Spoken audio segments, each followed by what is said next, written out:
আমরা যখন কোনো সফল উদ্যোক্তা বা ব্যবসায়ীর কোনো লেকচার বা বই পড়ি তখন দেখা যায় তারা সকলেই চাকরির ক্ষেত্রে ডিমোটিভেট করে। এটার একটা অন্যতম কারণ হতে পারে অর্থনীতি, কিন্তু তারা এক ধাপ এগিয়ে গিয়ে চাকরিকে দাসত্বের সাথে তুলনা করে এবং অনেকে তো সরাসরি দাস বলেই ফেলে। কিন্তু আমি নিজে একজন চাকরিজীবী, আমি দেখি যে আসলে আমাদের চারপাশে বা আমাদের দেশে যত মানুষ আছে তার বেশিরভাগের অর্থনৈতিক সোর্স হলো চাকরি। এবং এমনকি মনে হয় আমার যতটুকু ধারণা যে বিশ্বের বেশিরভাগ মানুষই চাকরির সাথে ইনভলভ তাদের আয় উপার্জনের ক্ষেত্রে, এবং অনেকে চাকরি করে নিজেকে অন্য উচ্চতায় নিয়ে গেছে এবং সমাজে খুব সম্মানজনক জীবনযাপন করতেছে এবং ভালো মানুষ হিসাবেও প্রতিষ্ঠিত। কিন্তু তারা কেন এটাকে দাসত্বের সাথে তুলনা করে? আমরা যদি অর্থনৈতিক সেক্টরটা সাইড রেখেও মেন্টালি সেক্টরটা দেখি যে আসলে মেন্টালিভাবে চাকরিজীবীর দাসত্বের লিমিটটা কী পরিমাণ, তখন আমরা একটু যদি চিন্তা ভাবনা করি বা আশপাশ দেখি তাহলে দেখি যে আসলে চাকরিজীবী মানুষ আসলে কী পরিমাণ, মানে আমরা কী পরিমাণ দাসত্বের শিকার। এর একটা বড় সড়ো উদাহরণ হলো, আমরা সকলেই জানি 1757 সাল থেকে 1947 সাল পর্যন্ত ভারত উপমহাদেশকে কন্ট্রোল করছে ব্রিটিশরা। আর তার মধ্যে 1858 সাল পর্যন্ত মানে 100 বছর শাসন করেছে এই ভারত উপমহাদেশকে একটা কোম্পানি, সেটা হলো ইস্ট ইন্ডিয়া কোম্পানি।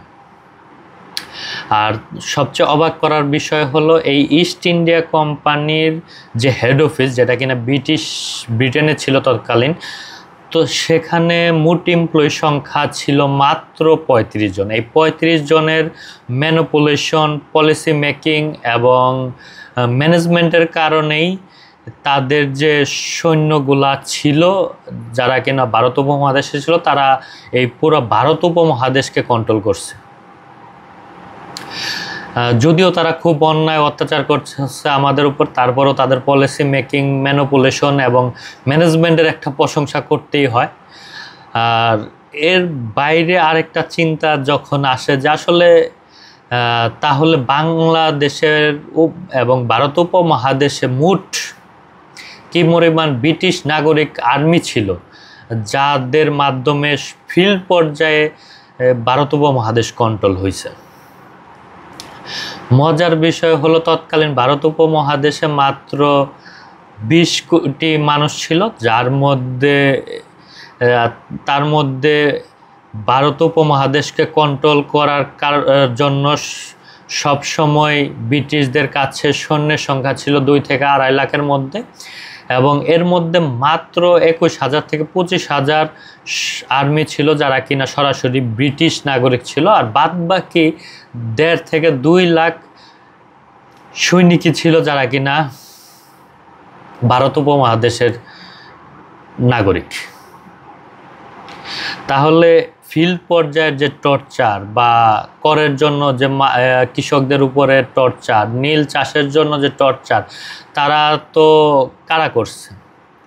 এটা তো ব্রিটিশের সেনা বা জেনারেল যারা আছে তারা তো অর্ডার দিছে। শুধু অত্যাচার, চাবুকের বাড়িটা, ফাঁসিটা, এটা তো বাংলাদেশে হোক আর ভারত উপমহাদেশের জন্ম নেওয়া সেই ভারতীয় নাগরিক সৈনিকটাই তো করছে, এবং তারা তার ভাইয়ের উপরেই অত্যাচার করছে বা দেশের উপরে অত্যাচার করছে। ধরে নিলাম কিছু মানুষ আছে যারা কিনা টর্চার বা অন্যায় করতে পছন্দ করে, কিন্তু আমার ধারণা বেশিরভাগ মানুষই অন্যের উপর অন্যায় করতে পছন্দ করে না প্রাথমিক অবস্থায়। আর এমন না যে ব্রিটিশরা যে লুট করছে, এই লুটগুলার বেশিরভাগ টাকা বা অনেক বড় অংশ এই ভারতীয় সৈনিকদের দিয়ে দিত।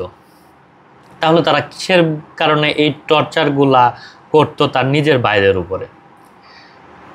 একটাই কারণ, সেই চাকরি বাঁচাইতে হইব আর প্রমোশন নিতে হইব, আর বস যেটা কইছে সেটা ছাড়া কিছুই করা যাব না। আমরা যদি ব্রিটিশদের পর্ব বাদ দিই, আমরা এরপরে যে বিভিন্ন আমাদের ভাষা আন্দোলনের সময় হত্যা যদি দেখি, যেখানে ভাষা শহীদরা মৃত্যুবরণ করছে বিভিন্ন পুলিশের হাতে গুলি খাওয়ার পরে, এই গুলিটাও করছে কে? কোনো কনস্টেবল হোক, কোনো সৈনিক হোক, তারাই তো করছে। তারা কিসের জন্য? তাদের অফিসার শুধু একটা অর্ডার দিছে, এই কারণে তার গুলিটা করতে হয়েছে, কারণ তার চাকরি বাঁচাইতে হইব। যদি অফিসারের কথা না শুনে তাহলে তার চাকরি থাকবে না। আমরা যদি সাম্প্রতিক দেখি যে আমরা জানি যে 2013 সালের শাপলা গণহত্যার সময়, শাপলা চত্বরে গণহত্যার সময় 2 ঘন্টার মধ্যে নাকি 2 লাখেরও বেশি গুলি ছোড়া হয়েছে। এই গুলিটা ছুটছে তো অর্ডার দিছে হয়তো বা জিয়াউল হকের মতো বড় বড় সেনা সদস্যরা বা বড় বড় অফিসাররা, কমিশনাররা, কিন্তু গুলিটা ছুটছে তো কনস্টেবল। আর কনস্টেবল তো তৎকালীন লুটের টাকা বেশি পায়নি, তাহলে কনস্টেবল কেন গুলিটা ছুটছে নিজের ভাইয়ের উপরেই? এবং দেখা যাবে যারা গুলি ছুটছে তার বেশিরভাগই এই আলেমুল আমাদের সম্মান করত, মন থেকে ভালোবাসতো, কিন্তু তারপরে গুলি করতে হয়েছে কারণ তার অফিসার অর্ডার দিছে। অফিসারের অর্ডার না মানলে তার চাকরি থাকবো না, তার প্রমোশন হইব না।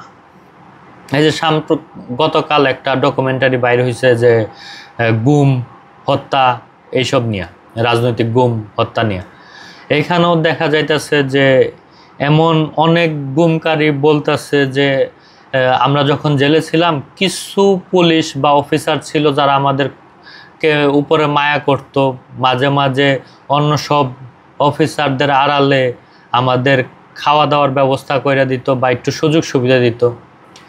তারা মন থেকে চাইতো না টর্চার করতে, তারপরও তার টর্চার করতে হয়েছে। কারণ কি? তার চাকরি বাঁচাইতে হইব, আর টর্চার না করলে প্রমোশন হইব না।